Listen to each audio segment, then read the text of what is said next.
Hello, friends! Treasury Secretary Janet Yellen just announced that the government could pull back from issuing new Social Security checks. This is just terrible news for millions of seniors. Welcome, everyone, back to my channel. This is your fourth stimulus check update and daily news report. Please subscribe to my channel, and also please watch until the end of this video if Congress does not raise the debt ceiling. Janet Yellen stated, nearly 15 million seniors could stop receiving Social Security checks for a time. The House of Representatives has passed a bill to temporarily fund the government and suspend the debt limit. However, that legislation could fail in the Senate. If our lawmakers cannot come to an agreement, the government would shut down on October 1st.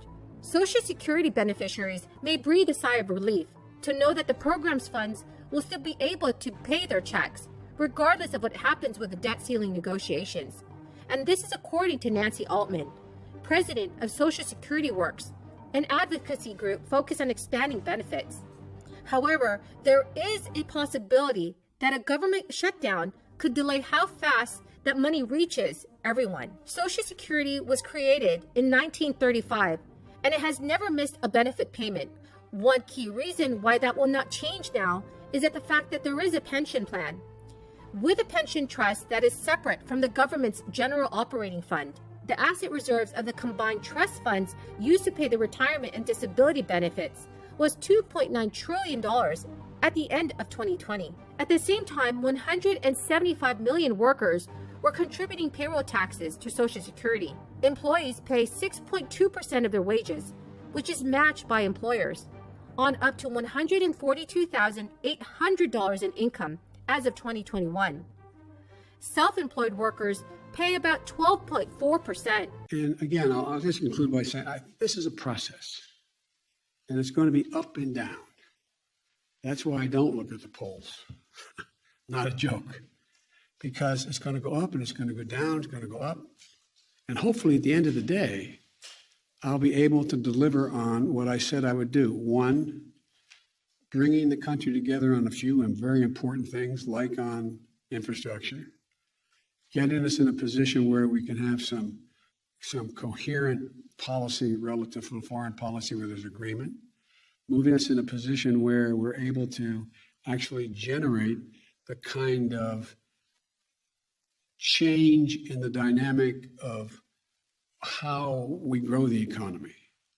Not eliminate the super wealthy, not at all, but allow the working class and the middle class to be able to build out and up. And that can be done. And like I said, every time I hear, and I drive my staff crazy, every time I hear this is going to cost A, B, C, or D, the truth is, based on the commitment that I made, it's going to cost nothing because we're going to raise the revenue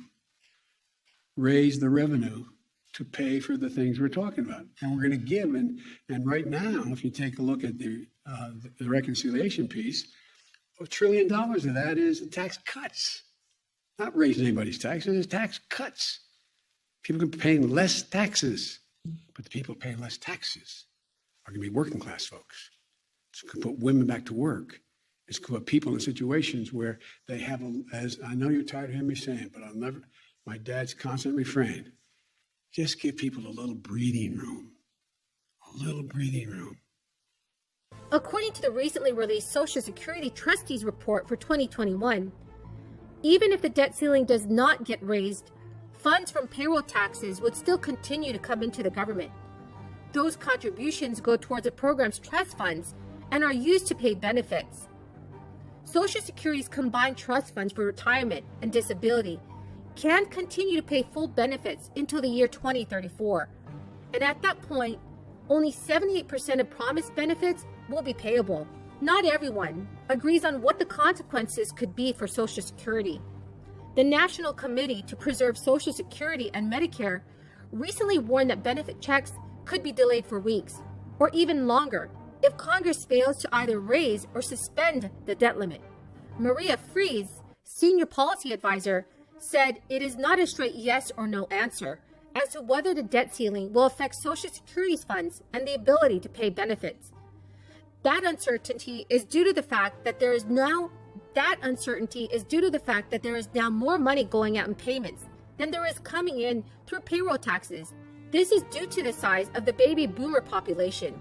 To accommodate that, the program is drawing down from its trust funds, which include treasury bonds that are used to pay benefits. The last time this came close to happening was in 1996, she said. And at that time, Congress passed a bill that made it so Social Security payments temporarily would not count against the debt limit. If Congress is unable to reach an agreement in time to prevent a government shutdown, there is the small possibility that could delay distribution of the money for another reason. And it stings even worse once you know how much of your money is not spent on medical care. Between 25 and 33 cents of every dollar spent on healthcare in the U.S.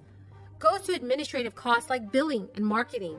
Fortunately, the federal government is trying to force companies to be more efficient, making them issue rebates when they don't spend enough on care, while insurers collect the same amount in premiums every month.